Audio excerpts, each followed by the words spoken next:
Hello everyone. तो हमारे advance welding के लेक्चर चल रहे थे। इसमें यूनिट सेकंड का पार्ट 10 है। इसमें हम लोग मेनली देखेंगे स्पॉट वेल्डिंग के बारे में। तो ये रहा हमारा सिलेबस। इसमें हमारा यहाँ पे मेंशन है साफ साफ रेजिस्टेंस वेल्डिंग। रेजिस्टेंस वेल्डिंग का ही एक टाइप है स्पॉट वेल्डिंग। तो पहले समझ लेते हैं कि रेजिस्टेंस वेल्डिंग का वर्किंग प्रिंसिपल क्या होता है, कितने टाइप की होती है और कैसे वर्क करती है। तो heat generated by passing current through a electrical resistance, मतलब किसी भी रेजिस्टेंस के थ्रू अगर आप पास करोगे करंट को तो वहाँ पे हीट क्रिएट होती ही होती है। आपने हीटर में देखा होगा, एक रेजिस्टेंस होता है, मतलब कॉइल, यहाँ पे आप करंट पास करते हैं तो आपको क्या मिलती है, हीट मिलती है। तो यही बेसिक प्रिंसिपल होता है जो हम इन बिल्डिंग्स में यूज करते हैं। अब बात आती है amount of heat produce is depend on, मतलब कितना अमाउंट हमारा प्रोड्यूस होगा वो किस किस बात पे डिपेंड करता है। सबसे पहली बात रेजिस्टिविटी ऑफ मटेरियल, कितना रेजिस्ट करता है वो मटेरियल, इस बात पे डिपेंड करेगा। दूसरा सरफेस कंडीशन, उस सरफेस की जिस पे हम वेल्डिंग करने जा रहे हैं उसकी क्या कंडीशन है।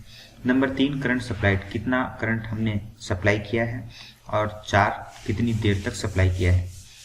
और इसका जो लास्ट में मेनली कंक्लूसिव फार्मूला निकल के आता है वो होता है H equal to I square R T, जहाँ H हीट होती है और I मतलब करंट, R रेजिस्टेंस और T देर नहीं टाइम।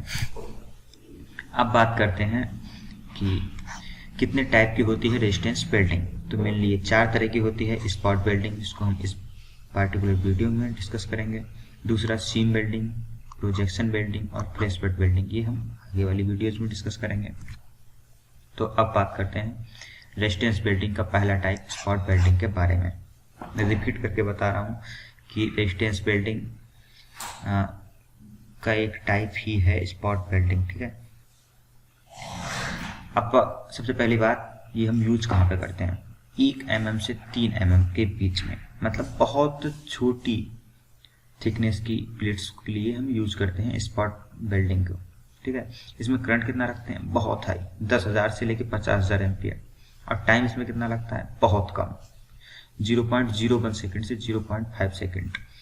मतलब 1 सेकेंड में ये 30, 40, 50, मतलब अगर सही मशीन है तो 60-70 वेल्डिंग के पॉइंट्स बना सकती है। ये नगेट क्रिएट करती है। नगेट समझते हो, जैसे ये रहा, एक ही लैप जॉइंट होता है। लैप जॉइंट समझते हो, लैप जॉइंट मतलब एक प्लेट को दूसरी प्लेट के ऊपर रख दिया हमने और इसको हम जॉइंट करेंगे तो ये लैप जॉइंट। लैप मतलब एक दूसरे के ऊपर चढ़ जाना, ओवरलैप कर जाना, तो इसको बोलते हैं लैप जॉइंट। अब जो यहाँ पे हमने एक पॉइंट पे फ्यूज करेंगे जहाँ पे, तो वहाँ पे एक बड़ा सा एरिया फ्यूज हो जाएगा, मतलब इसके हिसाब से। तो उस एरिया को ही बोलते हैं हम क्या, नगट। तो ये वेल्डिंग ऐसा नहीं है कि ये चिपकाती चली जाएगी, एक यहाँ पे एक नगट बनाएगी, एक यहाँ पे नगट बनाएगी, इस टाइप से नगेट्स बनाती हुई चलेगी, ठीक है। तो इसीलिए इसको बोलते हैं नगेट जॉइंट या फिर नगेट जॉइंट वेल्डिंग, ठीक है। अब सेट डाउन ट्रांसफार्मर का यूज करते हैं। एक पार्टिकुलर वीडियो में मैंने बहुत अच्छे से समझाया है क्या सेट अप ट्रांसफार्मर होता है, क्या सेट डाउन ट्रांसफार्मर होता है। उसको समझ लेना, वेल्डिंग ट्रांसफार्मर करके वीडियो मिल जाएगी आपको। और आप पिछली वीडियोस को फॉलो किया होगा तो कोई दिक्कत है ही नहीं, ठीक है। अब इसमें क्या होता है कि 2 प्लेट्स होती हैं जो हमारी, उनको हमने रखा ओवरलैप करके, इन दोनों को हमें जॉइंट करना है, ठीक है। तो इसकी रेजिस्टिविटी अलग होगी, इसकी रेजिस्टिविटी अलग होगी, ठीक है। अब एक पावर सोर्स होगा, इस पावर सोर्स में बहुत ज़्यादा हाई करंट, यही 10,000 से 50,000 के बीच का इनमें फ्लो कराएंगे। एक टर्मिनल इससे जोड़ देंगे, एक टर्मिनल इससे जोड़ देंगे, क्योंकि इसमें हम दोनों ओर इक्वल हीट देते हैं तो इसका कोई मतलब नहीं बनता। चाहे तो हम इसको AC भी दे सकते हैं।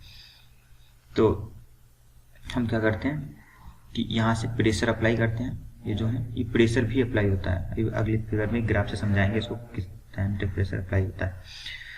और यहाँ पे बहुत ज़्यादा ही मतलब करंट को फ्लो कराते हैं, तो एक फ्रिक्शन ऑफ सेकेंड्स, बहुत कम टाइम में होती है ना, वहाँ पे एक जॉइंट सा बन जाता है और उसे प्रेशर से दबा देते हैं और वो वेल्ड हो जाता है, ठीक है। और ये रोकर आर्म होता है। रोकर आर्म मतलब ये मतलब ऊपर नीचे होता है, जिससे ये क्या करता है, ये प्रेशर लगाता है इसके ऊपर।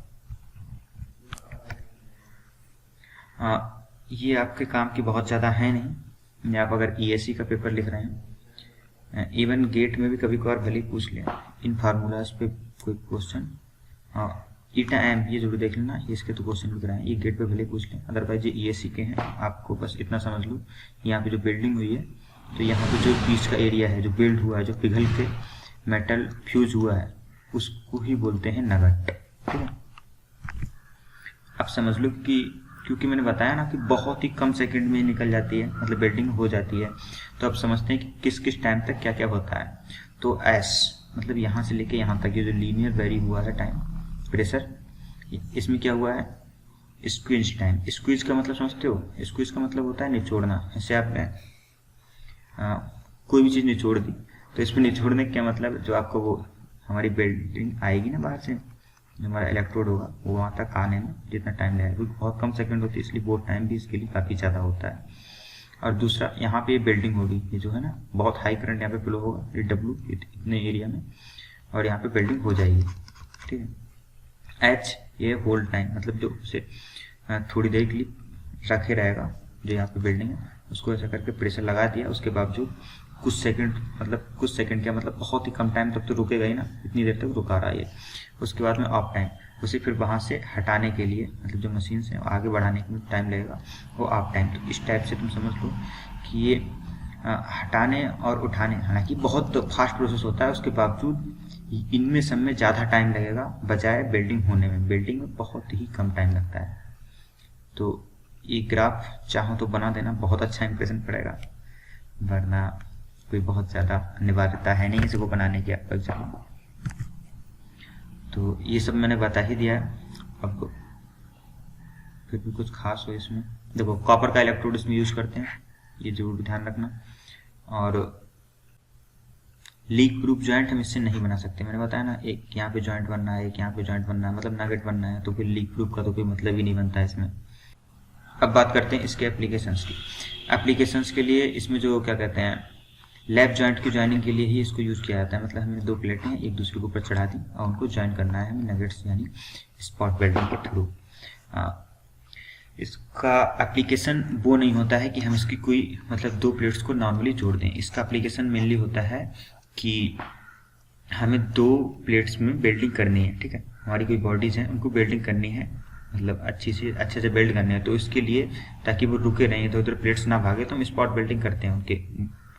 ऐसे ये हमारी दो प्लेट्स हैं लंबी सी, इन दोनों को हमें इस तरह से ही जोड़ना है। ठीक है, तो हम एक यहाँ पे जॉइंट, एक यहाँ पे जॉइंट, ये स्पॉट वेल्डिंग से हमने 3 जॉइंट मार दिए, इससे ये एक दूसरे से हिलेंगी नहीं। ठीक है, और फिर उसके बाद हमें जो भी बिल्डिंग ऑपरेशन करना है वो हम अच्छे से ऑपरेशन परफॉर्म कर पाएंगे, इसीलिए हम इसका यूज़ करते हैं। तो जो जैसे मोटरसाइकिल की टंकीज वगैरह होती हैं उसमें देखा होगा आपने, कुछ धब्बे से पड़े होते हैं मेटल के, तो वो स्पॉट वेल्डिंग के ही होते हैं। रेफ्रिजरेशन के मतलब जो रेफ्रिजरेटर की बॉडीज होती हैं उन सबको बनाने में इसी वेल्डिंग का इस्तेमाल किया जाता है। सो थैंक यू वीडियो देखने के लिए। खुश रहिए, मुस्कुराते रहिए और यूट्यूब डाउनलोड कर लेना डिस्क्रिप्शन बॉक्स से। धन्यवाद।